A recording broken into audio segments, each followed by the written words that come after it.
चलिए जानते हैं आज के देश और दुनिया के महत्वपूर्ण 20 बड़ी खबरें सिर्फ 5 मिनट में। पर अभी तक आपने इस वीडियो को लाइक नहीं किए हैं तो लाइक कर लीजिए, चैनल पे नए हैं तो चैनल को सब्सक्राइब कर लीजिए। तो चलिए वीडियो को स्टार्ट करते हैं। बता दें कि 4 राज्यों में उपचुनाव हारने के बाद लगता है भाजपा के बुरे दिन शुरू हो चुके हैं। भाजपा की कुरीतियों के कारण नेताओं का दल बदल का दौर जारी है। इसी बीच जो बड़ी खबर सामने निकल कर आ रही वो बहुत ही चौंकाने वाली है। जी हां, पूर्व प्रधानमंत्री एचडी देवगौड़ा के बेहद करीबी और जनता दल के विधायक YSV दत्ता ने बुधवार को घोषणा की है कि उनकी योजना कांग्रेस पार्टी में शामिल होने की है। श्री दत्ता ने एक संवाददाता सम्मेलन में पत्रकारों से कहा है कि इस संबंध में उनकी प्रदेश कांग्रेस अध्यक्ष DK शिवकुमार और पूर्व मुख्यमंत्री सिद्धारमैया से बात हो चुकी है। उन्होंने कहा है कि मैं बिना किसी शर्त के कांग्रेस में शामिल हो रहा हूं। जी हां, आपको बता दें कि भाजपा ने एक ऐसा जो दौर चालू किया है, इसी को लेकर के लगातार भाजपा नेता अपने ही घर में लगातार छोड़कर कांग्रेस ज्वाइन कर रहे हैं। जी हां, आपको बता दें कि राहुल गांधी की भारत जोड़ो यात्रा जो कि चल रही है, इसी को लेकर के वहां भी शामिल होने के लिए तत्पर तैयार रहते हैं। भारतीय और चीनी फौजों के बीच अरुणाचल प्रदेश में वास्तविक नियंत्रण रेखा पर पिछले सप्ताह हुई झड़प को लेकर चर्चा की मांग पर संसद में जारी हंगामे का जिक्र करते हुए कांग्रेस अध्यक्ष मल्लिकार्जुन खड़गे ने गुरुवार को तंज कसते हुए कहा है कि केंद्र सरकार की लाल आंख पर चीनी चश्मा चढ़ा हुआ है। संसद के शीतकालीन सत्र के दौरान इस सप्ताह बार कामकाज और कार्रवाई बाधित होती जा रही, क्योंकि दोनों ही सदनों में भारत चीन के बीच सीमा पर हालात को लेकर चर्चा की विपक्ष की मांग को ठुकराया जाता रहा है। उत्तर प्रदेश के परिवहन राज्य मंत्री दयाशंकर सिंह ने कहा है कि राज्य सरकार नवनिर्वाचित जोड़ों को उनकी योग्यता के अनुसार नौकरी और रोजगार देगी। परिवहन मंत्री दयाशंकर सिंह ने बुधवार को बलिया जिले के बांसडी PG कॉलेज में समाज कल्याण विभाग द्वारा मुख्यमंत्री सामूहिक विवाह योजना के अंतर्गत आयोजित समारोह के दौरान लोगों को संबोधित करते हुए ये बात कही है। योगी सरकार में परिवहन मंत्री दयाशंकर सिंह ने मुख्यमंत्री सामूहिक विवाह योजना के तहत गरीब परिवार के युवक और युवतियों को विवाह कराया जा रहा है। सामूहिक विवाह के बाद सरकार नवनिर्वाचित जोड़ों को उनकी योग्यता के अनुसार नौकरी व रोजगार भी देगी।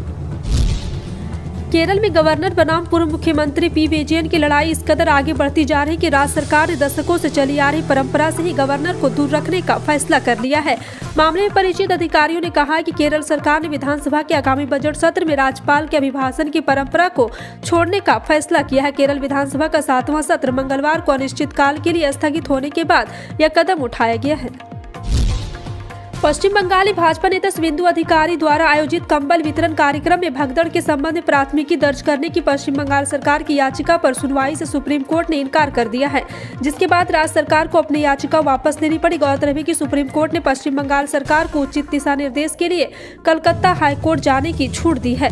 आसनसोल में कंबल वितरण कार्यक्रम में मची भगदड़ के 3 लोगों की मौत हो गई। सूत्रों के अनुसार इस कार्यक्रम में दिग्गज भाजपा नेता शुभेंदु अधिकारी भी मौजूद थे और उनके वहां से जाने के बाद ही उक्त घटना हुई। मामले को लेकर तृणमूल कांग्रेस के प्रदेश महासचिव प्रवक्ता कुणाल घोष ने तंज कसते हुए कहा कि भाजपा नेता शुभेंदु कुछ दिनों से यह दावा कर रहे हैं कि 12, 14, 21 दिसंबर को कुछ बड़ा होने वाला है।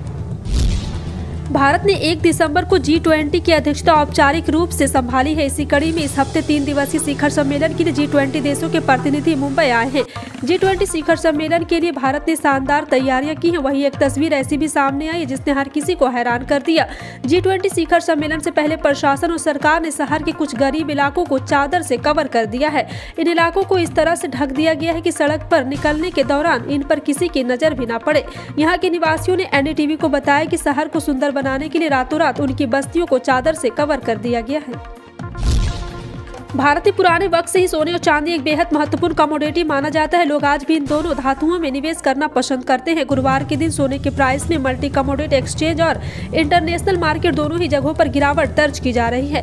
भारतीय वायदा बाजार की बात करें तो 24 कैरेट सोने में आज 54,481 रुपये प्रति 10 ग्राम पर कारोबार करना शुरू किया गया था। इसके बाद सोना में भारी गिरावट दर्ज की गई। फिलहाल 11:30 बजे की बात करें तो यह 54,270 रुपये के स्तर पर पहुँच गया है। राजधानी दिल्ली में गुरुवार की सुबह इस सीजन की सबसे सर्द सुबह रही है। मौसम विभाग की माने तो 15 दिसंबर की सुबह सफदरगंज मौसम केंद्र ने न्यूनतम तापमान 6 डिग्री दर्ज की है और वहां पे आयनगर में न्यूनतम तापमान 5.4 डिग्री दर्ज किया गया। मौसम विभाग की माने तो आज दिन में सामान्य साफ रहेगा। और आपको बता दें कि मौसम पूर्वानुमान एजेंसी स्काई मैट की माने तो दिल्ली में क्रिसमस तक मौसम शुष्क बना रहेगा।